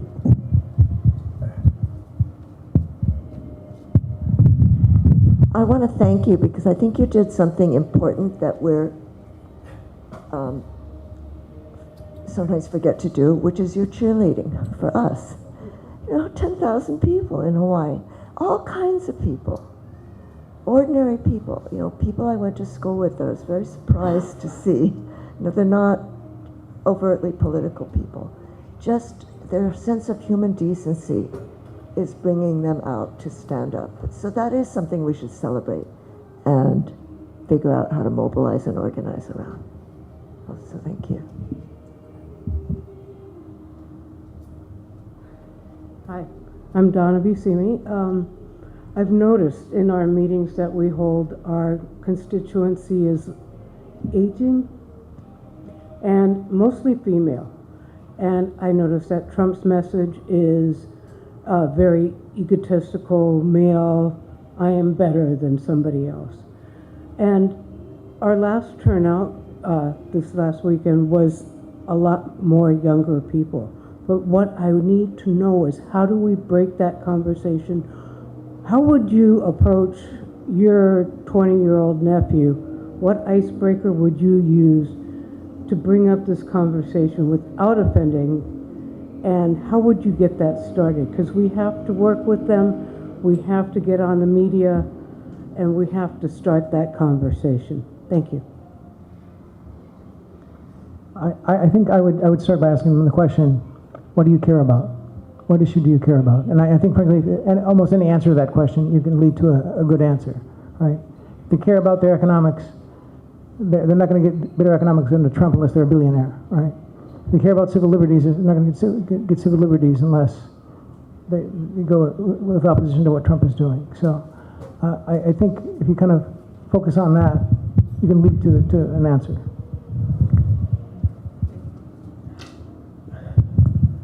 I was going to add, I recalled my 3rd point. What can we do between now, the midterm elections are 17 months away. So we can't just, I think we should have as many rallies and protests as people have the energy and stamina for, locally, nationally, everywhere, and I think that's going to happen. I don't see people getting tired yet, although that may come. But at one of these meetings a month or so ago, the group 5051 Hawaii was here, and they had a tiny little sign calling for a general strike. Most people, even liberals, don't know what that is in American history, right? We have a very thin history of that level of organization outside of the labor movement, right? But I've been sharing online and elsewhere a link to something called, a site called Waging Nonviolence, has a great article about what would a general strike look like in the US? And it has a range of activities beyond just rallies and protests for mass action. I think 5051, the national group, is aware of that. I think Indivisible nationally is getting aware of it. So I'm optimistic that from the bottom up, if not from the top down, we're going to see organized resistance and mass action beyond just protests and rallies every month, which I think is going to boycotts of different types, like the Tesla boycott. I just posted something for 5051. They specify certain dates in the next couple of months. This week we boycott Walmart. This week we boycott McDonald's. Those might, they don't seem like all that, but a general strike is where people just simply refuse to go to work. That's a very tough ask, right? Especially in Hawaii or even on the mainland where people are living paycheck to paycheck. So you have to have, and we don't have it, like you said, a dense web of mutual support, childcare, right, food banks. We don't have that set up. And that's probably what it would take, and I don't know if we can, that's a heavy lift, if we can get that in the next 6 months. But that's probably what it would take to get enough people on the national level to say, yeah, hell yeah, I'm gonna walk off my job, or we're gonna shut down the system, because there's this well-known factoid from political science that you get 3.5% of the country's population to say, we ain't playing anymore. That's enough to stimulate change, just 3.5%, which in the US would be what, John, about 11 million people, right? So we're pretty close already. We just don't have the support for people to actually just walk off the job. Thanks. Yeah, I would just, you know, this might be controversial, but I think that protests ought to be treated as a demonstration of our power, right? And I think that if all we do is protest, we're not going to win this fight, right? We need to do grassroots organizing. We need to build this movement, because 10,000 is great. It's nowhere near enough, right? When we're talking about whether we can build, you know, dense webs of mutual aid, if we can't do that, we're not having a general strike, right? So we need to prioritize, you know, because grassroots organizing is really dull work. It's time consuming, it's hard, it's not at all, you know, glorious or instantly gratifying as there it is to see 10,000 people around you on a street. It's just really, you know, you're by yourself with a handful of people constantly. And they may vehemently disagree with you most of the time, all right? But if we don't do that, we're not going anywhere with this movement, right? So Even if we win the midterms back, that's our only. Even if we win the midterms back, right? So, because the midterms, as far as I'm concerned, is not the end goal, right? And the next presidency is not the end goal.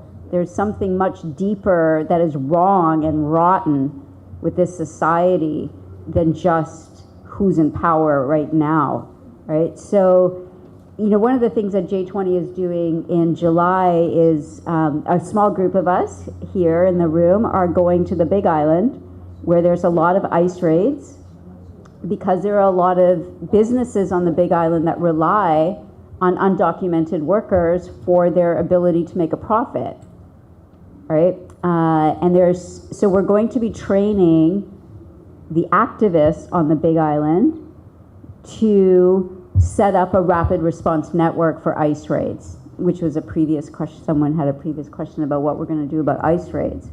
We need to do something.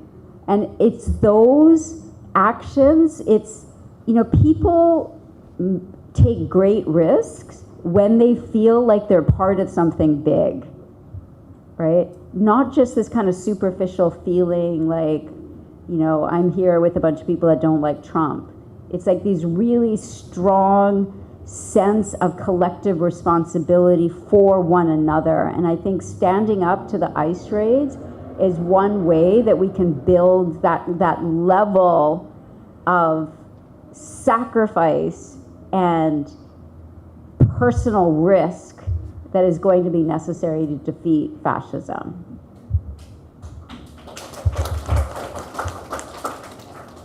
I'm going to actually respond to your question about what do we have to do. I work for Hawaii J20 and I also work for Indivisible Hawaii. I am trained as an artist. I do some graphic design. I like to do things because I have ADHD. So, so just look around, right? People put up these chairs. I had to learn how to make lace because we don't have any money. Jane used her job's printer to make these tags. Everything that happens here, somebody did them. And all of us are skilled and have access to resources the other ones don't. And I think that look at what you have and just go there. Both organizations are so incredibly short-handed. Like maybe you make sandwiches or whatever, right? These are the things what organizing is all about. Maybe you have a truck to haul tables around. Those two graduate students have a table. We found money to buy a table. They don't have a truck, right? So it's just, for me, I'm very simple-minded and materially minded because I'm trained as an artist. If you have access to something, step up. If you're good with talking to people, I'm very bad at talking to because I get annoyed. But there are, so I'm not very understanding or patient. So we need people who are understanding and patient to help organize, to talk to people.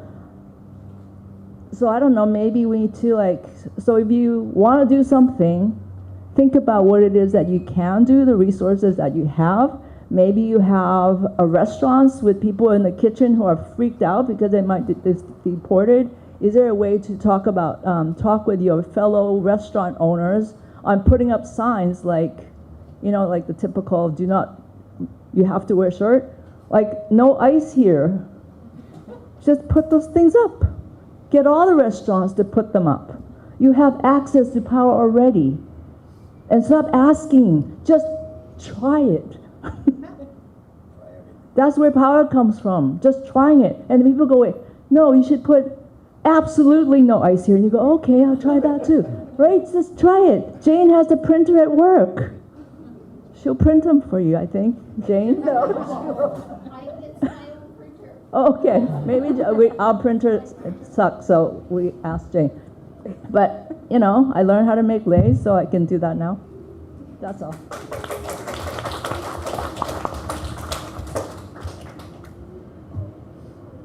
Follow-up question. And your point is very good. You have to organize. Oh, sorry. Your point, I agree with your point. You have to organize around something that people care about.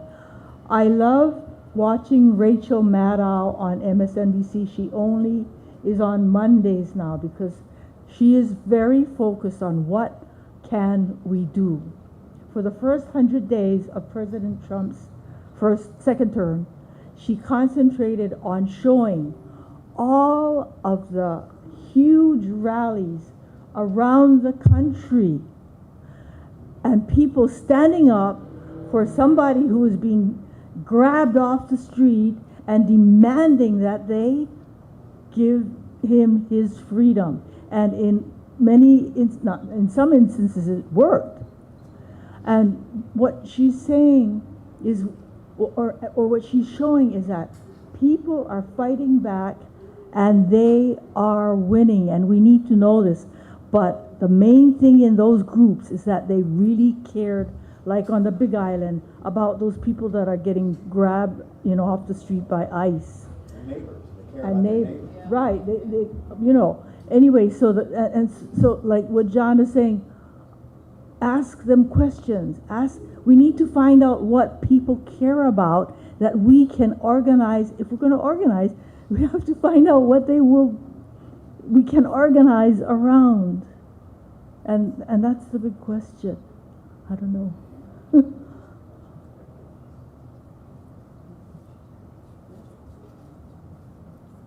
Hi.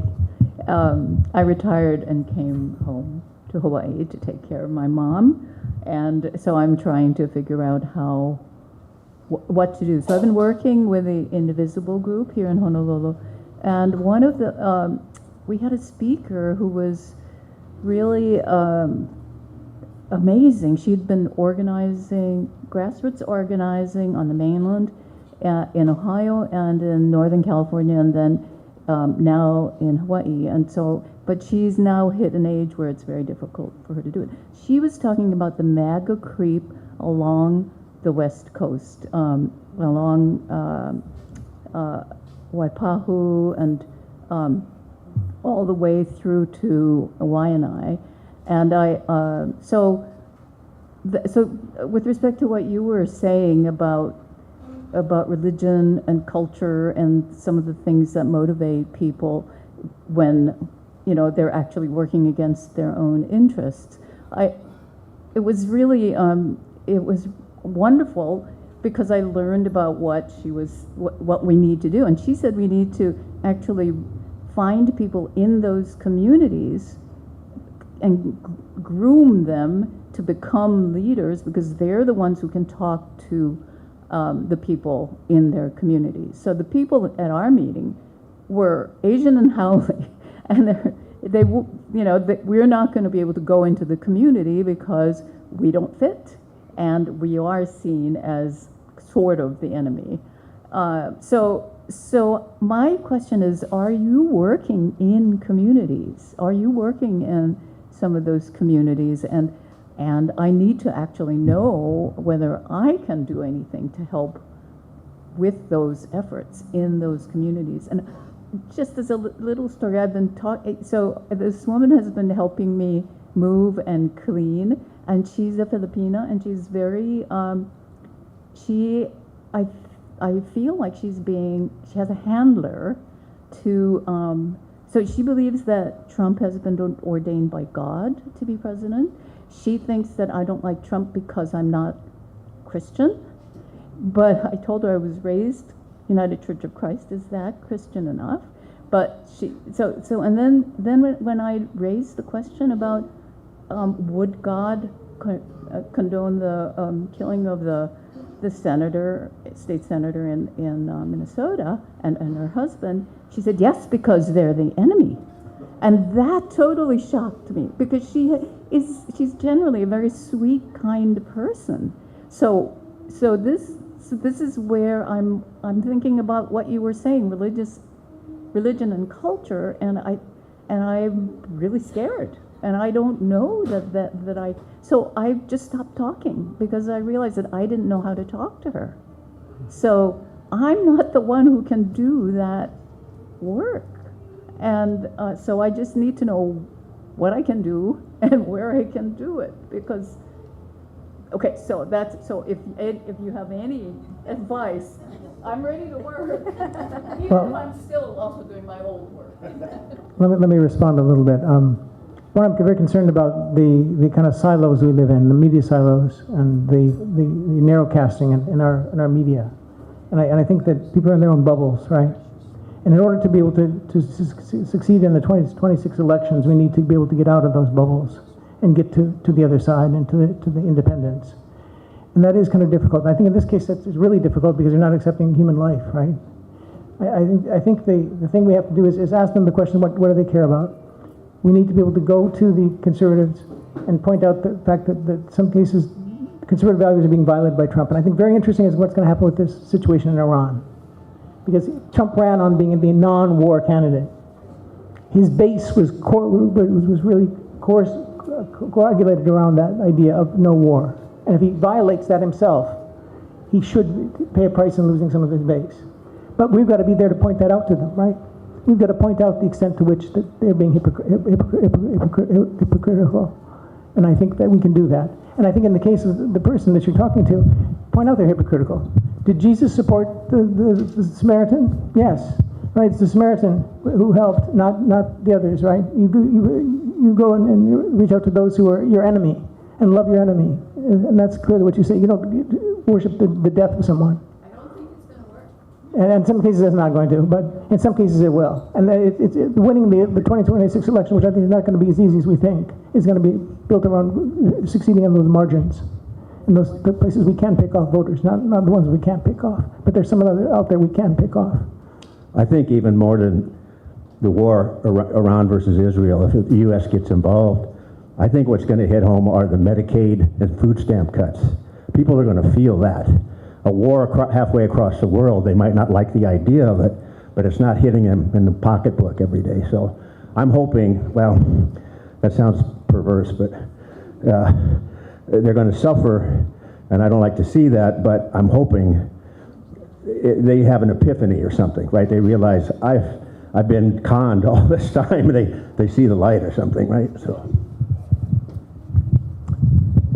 Thank you for your discussion, and I really appreciate the suggestions about what we can do to help out. And we might not be able to convince someone to be a non-Trumper, but we can do small things. I'm handing out red cards. Those are the Know Your Rights cards. I've given out 2,000 so far. I give them out to people everywhere. I have them in my purse.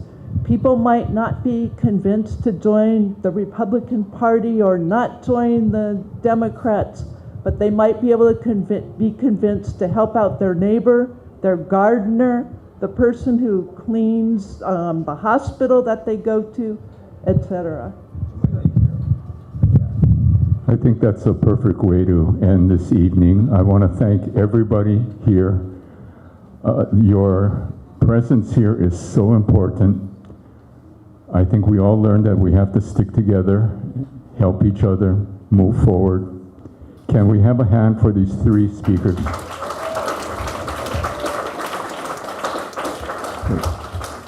Thank you, everyone. And just a reminder, on July 18th, we'll have our next Hawaii J20 speaker series. Please join us if you can. We will let you know where the site will be. Mahalo, everyone. Thank you. Thank you, Alan.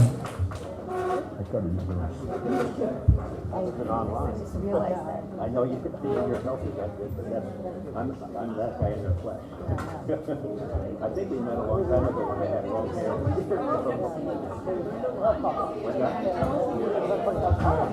Yeah, no, well, you got part of it. But good news is,